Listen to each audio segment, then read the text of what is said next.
Hello student. SRD academy से हम लोग करंट अफेयर्स की क्लासेस स्टार्ट करने जा रहे हैं जो आपके यूपीएससी स्टेट पीसीएस और अगर आप कोई भी अदर कॉम्पिटिटिव एग्जाम्स दे रहे हैं स्टेट का या सेंटर का तो उसके लिए ये इम्पोर्टेंट रहने वाला है। ठीक है। लेकिन यहाँ पे हम लोग किस तरह से इसको करेंगे ये समझ लेते हैं पहले। तो हमारी बात हुई थी कि जो हमारे सब्सक्रिप्शंस वाले बच्चे हैं कि हमारी वीकली क्लासेस होंगी, तो गाइस बिल्कुल वो जो क्लासेस चलेंगी वीकली ही चलेंगी, जिसमें हम लोग वीकली करंट अफेयर्स को डिस्कस करेंगे। ठीक है, जितना भी एक हफ्ते में हुआ होगा वो फिर मैम यहाँ पे कौन सी चलेगी, एक क्वेश्चन ये हो जाएगा। तो यहाँ से जो आपको कंटेंट मिलेगा वो जनवरी से हम लोग स्टार्ट कर रहे हैं। ठीक। और जनवरी से जो भी आपके मेन एडिटोरियल हैं, एडिटोरियल आपको पता है एक पर्टिकुलर कोई टॉपिक होता है उसके ऊपर बढ़िया से पूरा कंटेंट आया हुआ होता है जिसमें उसका हिस्ट्री ज्योग्राफी पॉलिटी सब कुछ डिस्कस किया हुआ होता है। वहां से आपके प्रीलिम के क्वेश्चंस भी निकलते हैं गाइज और मेंस के लिए भी निकलते हैं। कुछ एडिटोरियल ऐसे होते हैं जो आपको एथिक्स के क्वेश्चंस भी देके जाते हैं, कुछ ऐसे होते हैं जो इन्वायरमेंट के देके जाते हैं, कुछ हिस्ट्री के देके जाते हैं। तो हमारा यहाँ पर मोटिव है कि हमारे एग्जाम्स तक जो बच्चे 2023 का दे रहे हैं वहां तक और उसके आगे भी जो बच्चे एग्जाम्स देंगे तो क्या करना है, इसको मिशन मोड में रखना है। जनवरी 2022 से जो भी इंपॉर्टेंट आर्टिकल हमारे पास आए हैं, ठीक है, द हिंदू के, इंडियन एक्सप्रेस के, जहां से भी आए हैं, जितने भी हमारी मैगजीन्स है, कुरुक्षेत्र है, योजना है, इंडियन ईयर बुक है, यहाँ कहीं से भी गवर्नमेंट का जो भी ऑफिशियल सोर्स है हमारे एग्जाम्स के लिए, वहां पे जो भी इंपॉर्टेंट एडिटोरियल आया हुआ है उसको हम लोग यहाँ पे पर डे करने वाले हैं। ठीक है। और बाकी जो वीकली क्लासेस है, वीकली क्लासेस हमारी वैसे ही चलेंगी जैसे मैंने आपको बताया है। इधर वाल फेस्टिवल पड़ गए, कुछ आगे पीछे टाइमिंग हो गई है, लेकिन 16 अगस्त से जीएस का फाउंडेशन बैच स्टार्ट हो रहा है पॉलिटी से। और उसके बाद या उसके पहले जो भी सैटरडे, 16 तारीख के बाद वाला जो भी सैटरडे होगा वहां से हमारा करंट अफेयर्स का क्लासेस स्टार्ट हो रहा है जिसमें हम लोग वीकली करंट अफेयर्स करेंगे। और बाकी पर डे वाला जो आपको पता है कि पीडीएफ आपको दिया जाता है जिसमें 5 क्वेश्चन किसके होते हैं, प्रीलिम्स के होते हैं, एक आपका मेंस का क्वेश्चन होता है, 3 एडिटोरियल होते हैं, कभी कभी एडिटोरियल 4 होते हैं क्योंकि कभी ज्यादा आते हैं कभी कम आते हैं, पॉसिबिलिटी है कभी एक ही हो। ठीक है। तो ये आपको पर डे टेलीग्राम चैनल पर अवेलेबल करवा दिया जाता है, सुबह 4 पेपर अवेलेबल करवा दिए जाते हैं, जिस भी लैंग्वेज में आप कंफर्टेबल हो उस लैंग्वेज में आप अपना उठाइए पेपर और पढ़ लीजिए। और वैसे जो शाम को हम आपको कंटेंट प्रोवाइड करवाते हैं उसके बाद आपको न्यूज़पेपर मैगजीन्स कुछ भी पढ़ने की जरूरत नहीं है। करंट अफेयर्स हम लोगों की जो हम लोग करवाने वाले हैं वो पूरा पूरा करवाएंगे यहाँ पे। ठीक है, चलिए हम लोग अपना पहला टॉपिक लेते हैं करंट अफेयर्स का।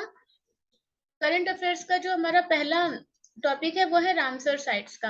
गाइस आपको पता है कि रामसर साइट्स जो है एवरग्रीन टॉपिक है।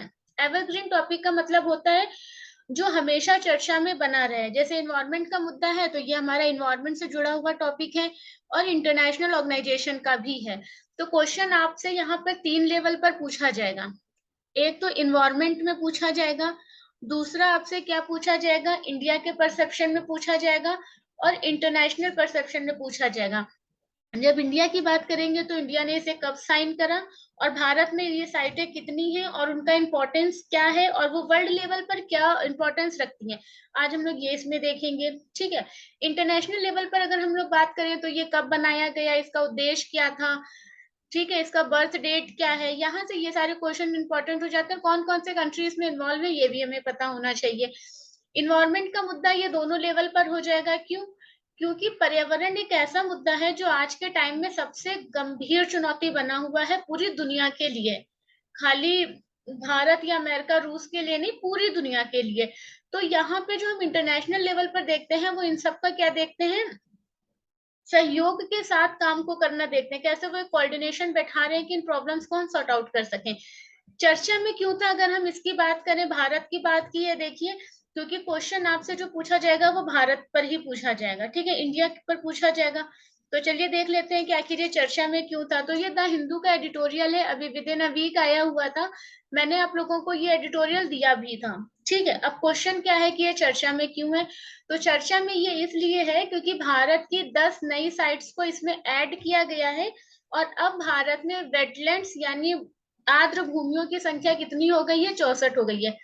2 क्वेश्चन तो आपको यहीं पे मिल गए। क्या हो गया, नंबर राइज कितना हुआ है, 64 हो गया है, ऐड कितना हुआ है, 10 हुआ है। ठीक है, अगर आप यूपी ट्रिपल एससी का एग्जाम्स देते हैं या कुछ बच्चे एसएससी का एग्जाम देते हैं, पुलिस का देते हैं, तो वहां पे उनसे पूछा जा सकता है कि इन्वायरमेंट के मिनिस्टर कौन है। ठीक है, हाल ही में ये रामसर साइट्स जो आई है, इसमें अगर पूछ ले कि आपसे मिनिस्टर्स कौन है इसके, तो भूपेंद्र यादव हैं। याद रखिएगा कि India has added 10 more Ramsar sites और wetlands that are of international importance, taking the numbers of such sites 64। ठीक है, कब डिक्लेयर किया गया था, वेनेसडे को कहा था, किसने कहा था, environment minister Bhupendra Yadav said on Wednesday. Wednesday बिल्कुल भी याद नहीं रखना है, इन्वायरमेंट मिनिस्टर ने कहा है, यानी मिनिस्ट्री कौन सी है, इन्वायरमेंट की है, मिनिस्टर कौन है, भूपेंद्र यादव है।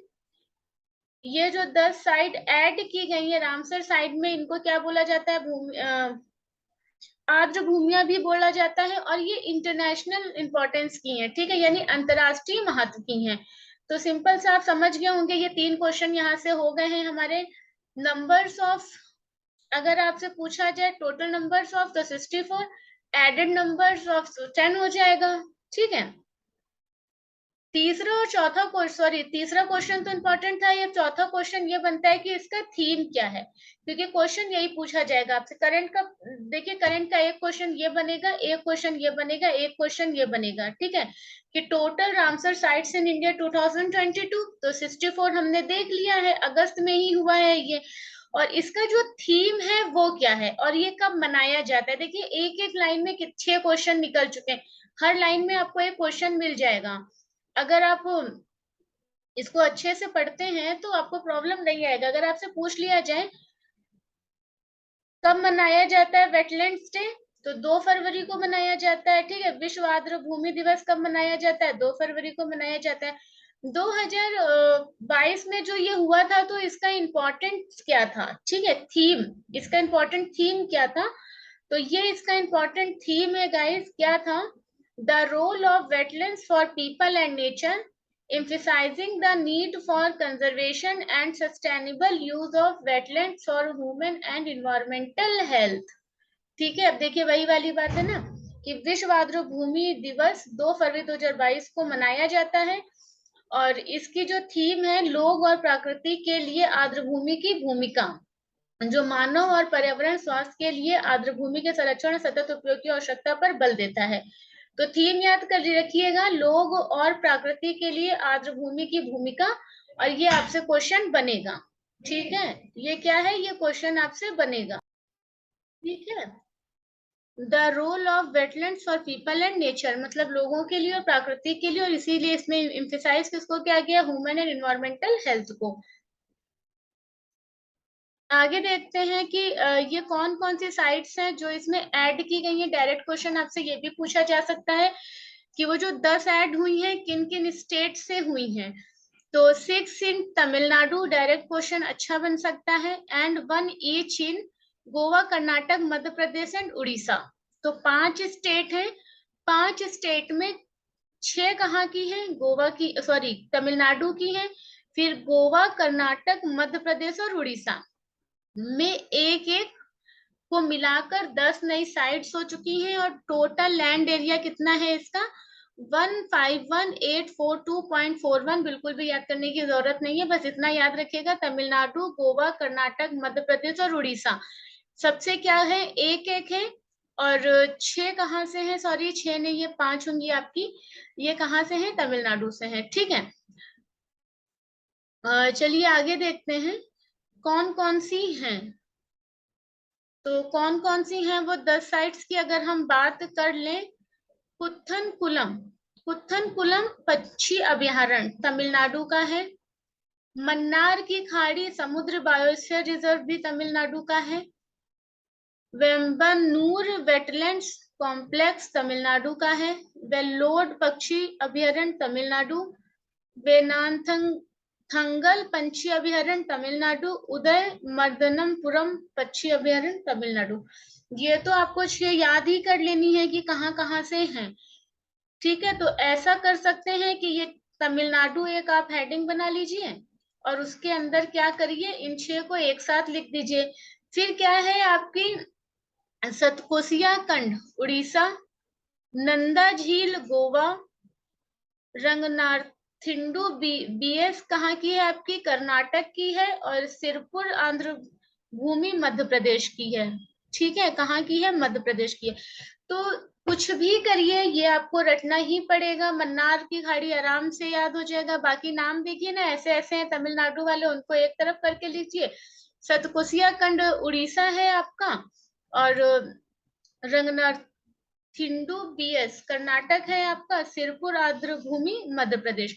तो ये आपको याद करनी पड़ेंगे, क्योंकि मान लीजिए कि इनमें से आपको 3 इसमें से दे दिया और एक कहीं और से दे दिया, और फिर यहाँ पर ऑप्शन बना दिया, तो आपको एलिमिनेट करने के लिए भी सही हो जाएगा। और ये पता रहेंगी तो आपको दिक्कत नहीं होगी क्वेश्चन करने में, और क्वेश्चन आएगा डेफिनेटली, ये तय है।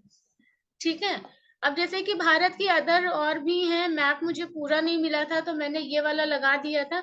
बाकी ये देखिए, ये सारी सारी वेल्लूर लेक है आपकी, सांबर लेक है। ठीक है, तो इसको आप लोग देखिएगा, कोल्लूर लेक है, पॉइंट कैलिमियर है, ऐसे बहुत सारे हैं। लेकिन हाँ, अब आप ये सारे रटने मत बैठिएगा, क्योंकि आपके लिए इसमें वही इंपॉर्टेंट होंगे जो इस बार चर्चा में रहे हैं। यानी 10 जो नए ऐड हुए हैं वो, मिनिस्ट्री कौन सी है, मिनिस्टर कौन से हैं, टोटल नंबर कितने कितने नंबर ऐड हुए, कौन कौन से स्टेट्स की हैं। 6 तो डायरेक्ट तमिलनाडु की हैं, और बाकी सब आपकी अदर स्टेट्स हैं। ठीक है, अब हम लोग बात कर लेते हैं, वो तो करंट की बात थी। अब सेकंड बात हम लोग क्या कर लेते हैं, historical background of Ramsar convention on wetlands.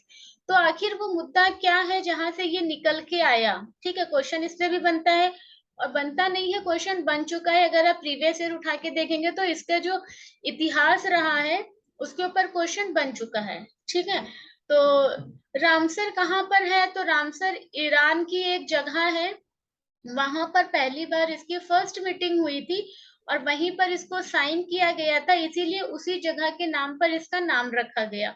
ठीक है, तो international treaty for the conservation and sustainable use of wetlands was signed at a city of Iran called Ramsar in 1971। बहुत बार क्वेश्चन यहाँ से पूछे हुए हैं। अच्छा देखिए, कंजर्वेशन का मतलब होता है वेटलैंड्स के संरक्षण। संरक्षण का मतलब, यहाँ पे मान लीजिए एक हमको साइड मिलती है। ठीक है, मान लीजिए ये बे ऑफ बंगाल है, या आप ये मान लीजिए कि मन्नार की खाड़ी है। मन्नार की खाड़ी कहाँ पर है, ये तमिलनाडु है, और यहाँ पे मन्नार की खाड़ी है आपकी। मान लीजिए इसी बार इसको क्या करा गया, इसको हमने कहा कि हमें इसमें मानव हस्तक्षेप को रोकना है, पर्यावरण को प्रदूषित करने वाले कारकों को जाने वाले जो जाते हैं ना, उन कारकों को रोकना है। और क्या करना है, यहाँ पर ऐसा डेवलपमेंट करना है जिससे हम इसको संरक्षण प्रदान कर सकें। तो क्या करना है, संरक्षण प्रदान करना है, और क्या करना है, इसका सतत प्रयोग करना है। सतत प्रयोग, सस्टेनेबल डेवलपमेंट बहुत बार सुनते होंगे आप लोग। सस्टेनेबल गोल्स भी हैं हमारे, जो 17 है टोटल गोल्स, कितने हैं, 17 है, और हर एक के ऊपर कोई ना कोई क्वेश्चन पूछा जाता रहा है। मिलेनियल्स डेवलपमेंट गोल पे भी क्वेश्चन पूछा गया है, और सस्टेनेबल डेवलपमेंट गोल्स पे भी क्वेश्चन पूछा गया है। ये 30 साल का है, जो 2030 तक चलेगा, और ये 2015 तक था। इसका मतलब है ये 15 साल का होता है, तो ये 2015 से स्टार्ट हुआ था। अब ये 15 साल का टारगेट है, और ये 2000 से स्टार्ट हुआ था मिलेनियम डेवलपमेंट गोल्स। फिर इसमें कुछ चेंजेस किए गए, इसमें कुछ नए पॉइंट्स ऐड किए गए, और उसका नाम हमने रख दिया सस्टेनेबल डेवलपमेंट गोल्स। तो अगर आपसे कोई पूछ रहे मिलेनियम डेवलपमेंट गोल्स और सस्टेनेबल डेवलपमेंट गोल्स क्या है, तो सेम ही है ऑलमोस्ट, क्योंकि ये भी 15 साल का था। हमने देखा है कि हम वो अचीवमेंट नहीं कर पाए हैं, तो उन पॉइंट्स को ऐड करते हुए कुछ नया भी इसमें हमने ऐड कर लिया। और सस्टेनेबल डेवलपमेंट गोल्स का मतलब क्या है, हमारे पास जो भी नेचुरल रिसोर्स है, क्योंकि आपको यूपीएससी की फील्ड में, स्टेट पीसीएस की फील्ड में, यूपी ट्रिपल एससी और जितने भी कॉम्पिटेटिव एग्जाम्स आयोग के द्वारा होते हैं, उनमें 2 शब्द बहुत ज्यादा देखने को मिलते हैं। एक तो आपका सस्टेनेबल डेवलपमेंट होता है, और एक आपका इंक्लूसिव डेवलपमेंट होता है। ठीक है, इसको समावेशी विकास बोलते हैं, समावेशी विकास बोलते हैं। ठीक है, और इसको क्या बोलते हैं, सतत विकास या धारणीय विकास बोलते हैं। इसका मतलब क्या होता है कि अगर हमारे पास ये फॉरेस्ट है, तो इस फॉरेस्ट का यूज हम इस तरह से करें कि इसकी आने वाली भावी पीढ़ियां, जो हमारी आने वाली भावी पीढ़ियां हैं, वो भी इसका यूज कर सके। जैसे कि पेट्रोल हमारे पास सीमित है, अगर हमने आज ही पूरा उसको कंज्यूम कर लिया तो आगे फ्यूचर की जो जनरेशन है वो क्या करेगी। फॉरेस्ट, हम अगर उसमें देखें कि ह्यूमन मेड जो भी प्रॉब्लम्स जनरेट हो रहे हैं, अगर हम उनको देखें, उनको कंसिडर करें, तो इतने बड़े बड़े जंगल हम एक बार में काट देते हैं, लेकिन इतना सा जंगल लगाने में हमें बहुत ज्यादा टाइम लग जाता है।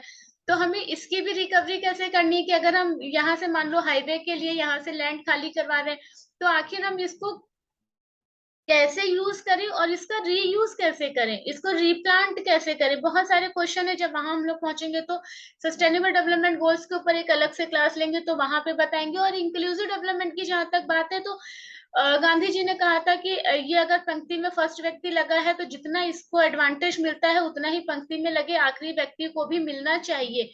क्यों? क्योंकि जितना मतलब मानवीय धारणाएं क्या कहती हैं, जितना ये हमारे लिए इम्पोर्टेंट है उतना ये भी हमारे लिए इम्पोर्टेंट है। तो इंक्लूसिव डेवलपमेंट मतलब इक्वेलिटी की बात करते हैं, और इक्वेलिटी जो समता का अधिकार है वो आपको पता है हमारे आर्टिकल में भी दिया हुआ है, ठीक है। तो दोनों शब्दों में डिफरेंस बहुत अच्छे से समझ के चलिएगा। It is also known as a convention on wetlands, तो इसे वेटलैंड्स पर कन्वेंशन के रूप में भी जाना जाता है। पूछ लिया जाए तो बता दीजिएगा, ईरान की एक जगह है रामसर, वहां ये साइन हुआ था 1971 में, ठीक है।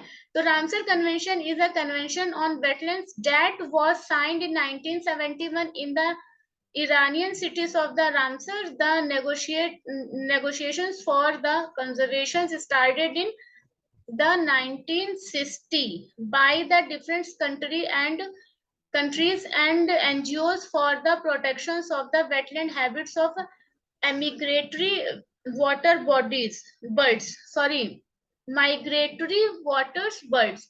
मतलब वो जो चिड़िया थी, जो क्या होता है ना, माइग्रेटरी वाटर बर्ड्स उनको बोलते हैं, जो दूर दूर से प्रवास करके आती हैं, ठीक है। मतलब जो माइग्रेशन करती हैं, जैसे कि ट्रेटल की बात करें तो उड़ीसा के तट पर आते हैं वो, ठीक है, उसी तरह से। Finally it come into force of 1975। तो कह रहे हैं कि रामसर कन्वेंशन आर्द्रभूमि पर एक सम्मेलन है जिस पर 1971 में ईरानी शहर रामसर में हस्ताक्षर किए गए थे। प्रवासी जल पक्षियों के आर्द्रभूमि आवासों की सुरक्षा के लिए विभिन्न देशों और गैर सरकारी संगठनों द्वारा 1960 के दशक में सम्मेलन के लिए बातचीत शुरू हुई थी। अंततः यह 1975 में लागू हो गया। साइन कब हुआ? 1971। नेगोशिएट कब किया गया? 1960 से। फाइनलाइज कब हो गया? 1975 से, यानी ये इम्प्लीमेंट हो गया। अब ये क्या है ये भी समझ लीजिए कि माइग्रेटरी वाटर्स बर्ड्स, देखा गया कि जैसे साइबेरियन बर्ड्स क्या करते हैं जब टेम्परेचर चेंज होता है, सिंपल सी चीज है, ये इक्वेटर है हमारा, ये कैप्रिकॉर्न और ये मकर है, और ये हमारा है टेम्परेट जोन, और ऊपर हमारा है पोलर रीजन, ठीक है। तो इंसोलेशन हमें हर वक्त कहाँ मिलता है?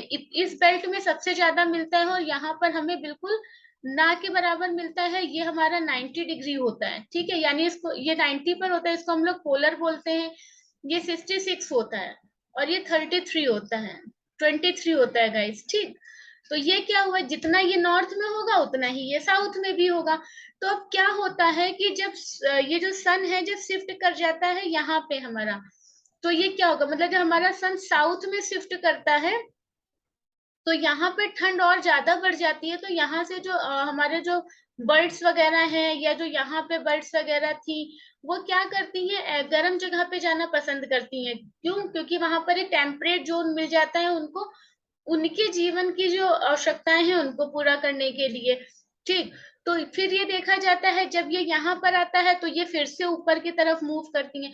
तो इनके आने व जाने का बिल्कुल वैसा ही टाइम होता है जैसे पर्टिकुलर किसी मौसम का, है ना। जैसे बरसात, बरसात के बाद ठंड, ठंड के बाद फिर हमारी समर्स स्टार्ट हो जाएंगे, फिर समर्स के बाद हमारा जो है ये रेनी मौसम स्टार्ट हो जाएगा, बिल्कुल उसी तरह से। और हम फिर मानते भी हैं कि हाँ ठीक है, अब सितंबर के बाद जो क्या होगा, जून में तो ये यहाँ पे रहेगा, इक्वेटर पे सन रहेगा, और सितंबर के बाद ये दक्षिणायन होना स्टार्ट हो जाएगा। ये सब ज्योग्राफी में हम लोग करेंगे।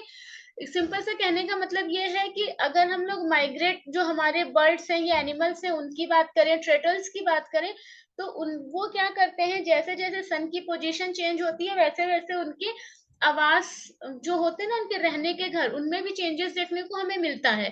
तो उसी के लिए इसको जो क्या किया गया था, साइन किया गया था कि जब वो आएंगे तो उनके साथ किसी तरह का मिसबिहेव ना हो, उस समय उनको प्रोटेक्ट किया जाए, और वो जिससे वहां पर आ सके, नेस्टिंग कर सके, और उनकी जो जनरेशन है उसको वो डेवलप कर सके। नहीं तो फिर क्या हो जाएगा, फिर देखते देखते बहुत सारे हमारे जो एनिमल्स हैं, हमारे जो बर्ड्स हैं, वो क्या हो चुके हैं, विलुप्त हो चुके हैं, गायब हो चुके हैं। जिनकी लिस्ट कौन जारी करता है, रेड लिस्ट में उनको आता है IUCN। ठीक है, उसके बारे में भी हम लोग बाद में बात करेंगे, अभी हम लोग यहाँ तक रहते हैं।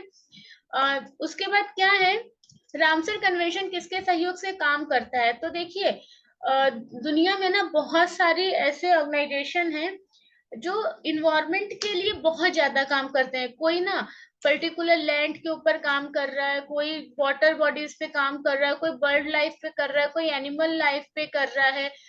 तो ऐसे बहुत सारे लोग क्या करते हैं, अपना डेटा ले लेकर आते हैं, और जो ये बड़ी बड़ी ऑर्गेनाइजेशंस है ना, इनको बताते हैं जाके कि देखिए, जैसे आयुषन का डेटा हो गया, वर्ल्ड लाइफ इंटरनेशनल का हो गया, इंटरनेशनल वाटर मैनेजमेंट इंस्टीट्यूट का हो गया, वेटलैंड इंटरनेशनल का हो गया।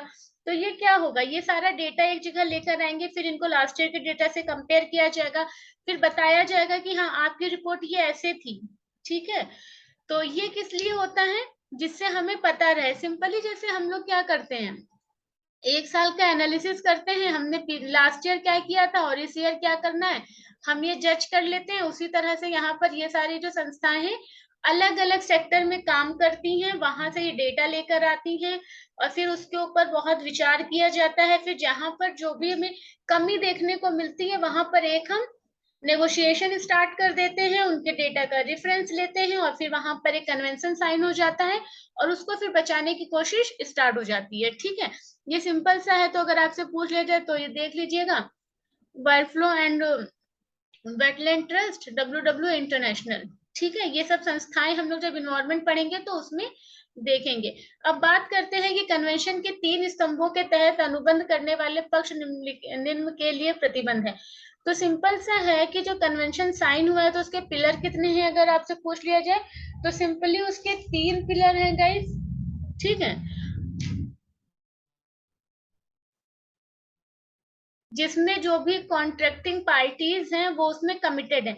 मतलब ऐसा नहीं कि पूरी दुनिया के सारे देश इसमें कमिटेड हैं, जहां जहां पर ये पर्टिकुलर प्रॉब्लम्स ज्यादा है, क्योंकि वेटलैंड्स हमें पूरी दुनिया में एक जैसे नहीं मिलते हैं।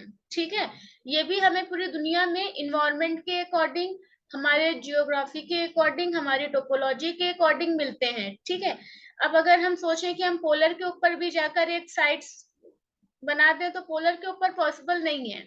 ठीक है, क्योंकि वहां पे हमें रामसर साइट, क्योंकि वहां पर हमें दलदली क्षेत्र नहीं मिलेंगे। कुल मिला के कहने का मतलब क्या है कि जो आर्द्र भूमियां होती हैं वो दलदली क्षेत्र होते हैं, जो मिट्टी को बहुत अच्छे से होल्ड करके रखते हैं, जो भूकंप को मतलब आने से रोकते हैं, जो हमारी वो ज्वालामुखी होती है ना, टाइड, उसको भी आने से रोकते हैं। तो इनके अपने इंपॉर्टेंस होते हैं। तो अगर हम बात करें तो यही वाला है कि ये कहाँ पे ज्यादा है, तो उसके आधार पर 3 पिलर्स हैं। 3 पिलर्स कौन कौन से हैं, work towards the wise use of all their wetlands, उनकी सभी आर्द्रताओं, आर्द्र भूमियों के विवेकपूर्ण उपयोग की दिशा में कार्य करना। जो भी है हमारे पास उनको बहुत अच्छे से यूज करना है, कैसे करना है, इन सब के ऊपर चर्चा करना। अंतरराष्ट्रीय महत्व के आर्द्र भूमि रामसर सूची के लिए उपयुक्त आर्द्र भूमि नामित करें और उनका प्रभावी प्रबंधन सुनिश्चित करें। एक्चुअली इसके कुछ गाइडलाइंस होते हैं कि अगर कोई क्षेत्र और पर्टिकुलर अगर वो इनके पैरामीटर्स को फॉलो करता है तो उसको हम इसमें इन्वॉल्व करते हैं। ठीक है, तो designed suitable wetlands for the list of wetlands of international importance, Ramsar list. जैसे कि अभी 10 और ऐड कर दिए गए, हो सकता है कि अगले साल 5 और ऐड कर दिए जाएं, ऐसे करके उनकी एक लिस्ट को मेंटेन करना। ठीक है, corporate internationally on transboundary wetlands, shared wetland systems and shared species. अब क्या कह रहे हैं कि जो भी बाउंड्री है, ठीक है, ट्रांसबाउंड्री वेटलैंड्स, साझा वेटलैंड सिस्टम और साझा प्रजातियों पर अंतर्राष्ट्रीय स्तर पर सहयोग करें।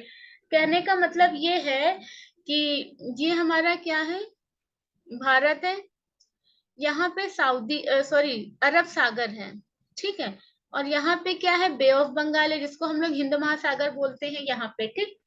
मान लो कि ऑस्ट्रेलियन अगर कोई पक्षी है और अगर वो भारत आ रहा है, ठीक है, और यहाँ पे वो नेस्टिंग करता है, ये भारत का कोई पक्षी ऑस्ट्रेलिया जा रहा है, तो ये जो ट्रांसबाउंड्री है ना, यहाँ पे हमें क्या करना है कि हमें इस देश के साथ साझा समझौता करना पड़ेगा कि ठीक है, आपके वहां से जब आएंगे तो हम इनको प्रोटेक्ट देंगे, अब आप हमारे वहां से आएंगे तो आप इनको प्रोटेक्ट करिएगा, ठीक है। तो इस तरह से ये लोग आपसी सहयोग कर लेते हैं।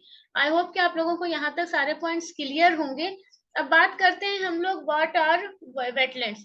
तो आर्द्र भूमियां होती क्या है, अगर आर्द्र भूमियां होती क्या है इनकी हम लोग बात करें, तो wetlands are area where water is the primary factor controlling the environment and the associated plants and animals life। Simple सा है, आर्द्र भूमियां वो क्षेत्र होंगे जहां पर पानी आपका इंपॉर्टेंट होगा। बात मैंने वही कही ना कि अब अगर हम यहाँ पर इक्वेटर पे चले जाएं तब तो ठीक है, कैप्रिकॉन और कैंसर पे हो यहाँ तक भी ठीक है, लेकिन अगर हम पोलर पे जाके रामसर साइट्स बनाएंगे तो यहाँ पे हमें वैसी फैसिलिटी नहीं मिलेगी जो हमें यहाँ पर है। वो जो सरकमस्टांसेस बन रहे हैं ना, जो परिस्थितियां तैयार हो रही हैं, वो हमें यहाँ पे मिलेंगे, टेम्परेट जोन में मिलेंगे। लेकिन अगर 66 डिग्री के ऊपर निकलेंगे तो वो चीजें मिलना बंद हो जाएंगी हमको, क्योंकि पानी कहाँ पर ज्यादा है।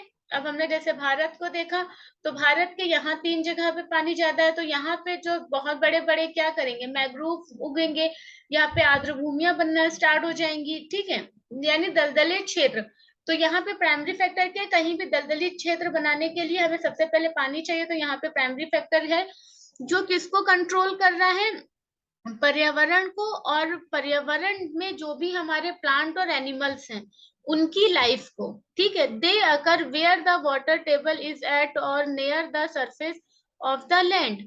अब ये नहीं है कि वाटर आपका इतना हो जाए कि मतलब सर के ऊपर से निकल जाए। अब मतलब ये है कि यहाँ पर अगर है तो पानी ऐसा हो कि जहां पर ये पेड़ पौधे सरवाइव कर सके, सरफेस से थोड़ा ऊपर हो, टेबल तक हो इट्स ओके, नियर हो सरफेस के, ठीक है। और where the land is covered by water, और वो लैंड किससे कवर की जा रही हो, आपकी वाटर बॉडी से कवर की जा रही है, जैसे सुंदरबन डेल्टा, ठीक है, वो भी आर्द्र भूमि है। वेटलैंड्स आर डिफाइंड एज, अब देखिए वेटलैंड्स डिफाइंड कैसे होंगे, lands transitional between terrestrial and aquatic ecosystem where the water table is usually at or near the surface or the land is covered by the shallow water। Simple सा है, अगर हम ये वाला डायग्राम बना ले, अपने भारत को देखें, तो ये बे ऑफ बंगाल है आपका, ये क्या है, ये वो लैंड है। अब देखिए मन्नार, ये क्या है, यहाँ पे लैंड भी है और पानी भी है, यहाँ पे श्रीलंका है। अब यहाँ पे आने वाले एनिमल्स और बर्ड्स जो भी होंगे उनके संरक्षण का काम कौन करेगा, यहाँ की सरकारों के द्वारा किया जाएगा, और इंटरनेशनल अथॉरिटीज के द्वारा जो भी हम कंट्री इसको साइन करेगी तो उसमें उनके द्वारा किया जाएगा, ठीक है। तो कहने का मतलब है कि अब यहाँ पे देखिए एक क्षेत्र तो ऐसा होगा ही होगा जहाँ पे पानी कम होगा, ठीक है, क्योंकि हम इधर की तरफ बढ़ेंगे तो पानी ज्यादा होगा, इधर की तरफ बढ़ेंगे तो लैंड ज्यादा होगी, लेकिन यहाँ पर एक सरफेस ऐसा बन के तैयार होगा जहाँ पर पानी और जमीन दोनों होगी, ठीक है। तो टेरेस्ट्रियल एंड एक्योटिक इकोसिस्टम, एक्योटिक मतलब होता है आपका ये वाला पार्ट, और टेरेस्ट्रियल मतलब ये वाला पार्ट, ठीक है। तो ट्रांजिशनल बिटवीन पूछा है, तो ट्रांजिशनल का मतलब होता है इन दोनों के बीच का पार्ट, तो यहाँ पर इसको हम करते हैं, और यहाँ पे पानी कैसा होगा, शैलो होगा, ठीक है। तो ये इसकी क्या है, एक कंडीशन है, समझ में आ गया। वेटलैंड्स आर डिफाइंड, कैसे हम वेटलैंड्स को डिफाइन कर सकते हैं, तो आर्द्र भूमि ऐसे क्षेत्र हैं जहां पानी पर्यावरण और संबंधित पौधे और पशु जीवन को नियंत्रित करने वाला प्राथमिक कारक है। वे वहां होते हैं जहां जल स्तर भूमि की सतह पर या उनके निकट होता है, या जहां भूमि पानी से ढकी होती है, ढकी होती है, भरी नहीं होती है पूरी तरह से कि मतलब बहुत ऊपर तक पानी हो। आर्द्र भूमि को इस प्रकार परिभाषित किया गया है स्थलीय और जलीय पारिस्थितिकी प्रणालियों के बीच संक्रमणकालीन भूमि जहां पानी की मेज आमतौर पर, ये पूरा नहीं हुआ है गाइस, इसको हम अपडेट करके दे देंगे। मतलब जो पानी, ये जो सरफेस है ना, वो यहाँ पर पानी थोड़ा थोड़ा हो, सैलो वाटर की तरह हो, ठीक है। सैलो मतलब होता है छिछला जल, ठीक है। अब हम लोग देख लेते हैं कि what are the types of wetlands. तो वेटलैंड्स कितने प्रकार के होते हैं, अगर आपसे पूछ लिया जाए कि आर्द्र भूमियों को परिभाषित करिए तथा आर्द्र भूमियों के प्रकार पर चर्चा करिए, ये क्वेश्चन आपका बन गया, ठीक है।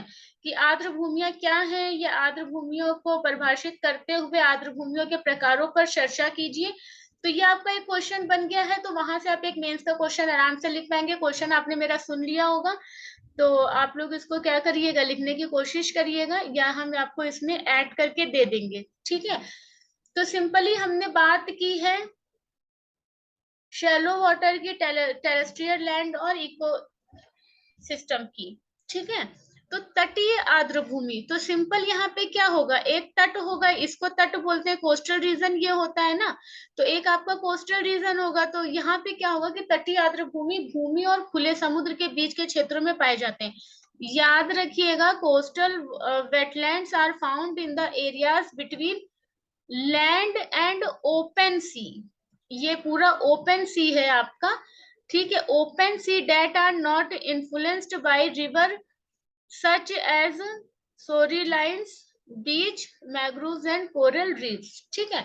तो तट रेखाओं, समुद्र तटों, मैग्रोव व प्रवाल भित्तियों जैसी नदियों से प्रभावित नहीं होते।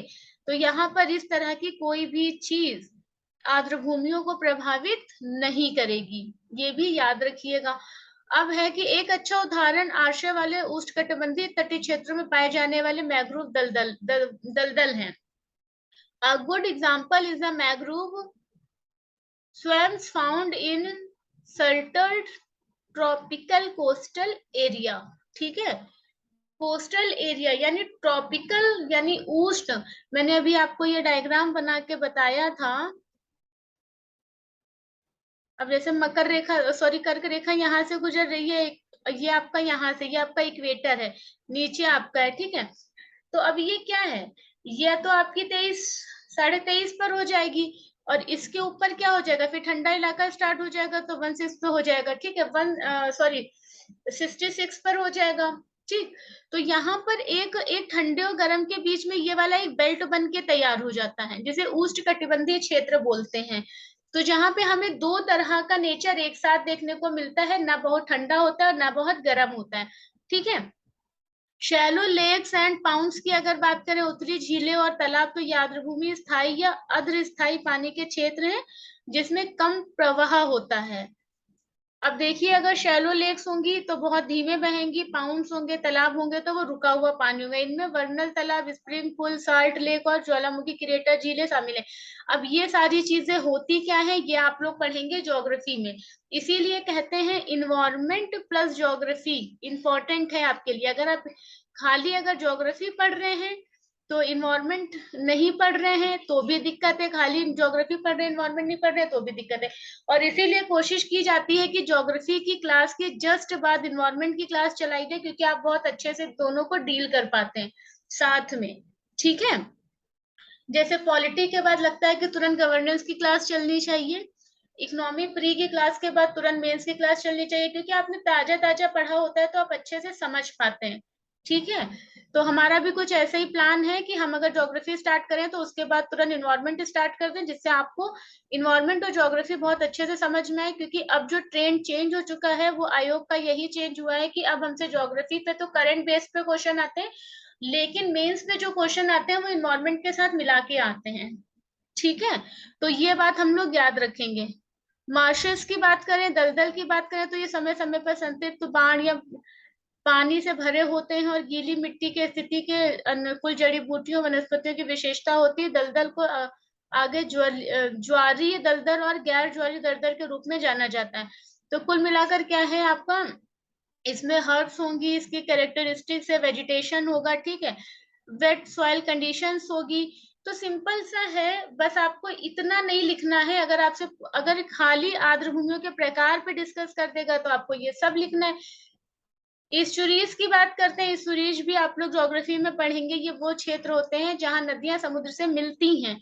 अब इसको थोड़ा सा समझ लेते हैं कि ये मान लीजिए इंडिया का पार्ट है और ये बे ऑफ बंगाल है, ठीक है। यहाँ से गंगा रिवर गई और यहाँ पे तो गंगा है ही नहीं, यहाँ से गंगा जाती है, यहाँ पे गिरती है, तो मतलब ये वाला पार्ट क्या कहलाएगा, ईस्ट सेंचुरी कहलाएगा।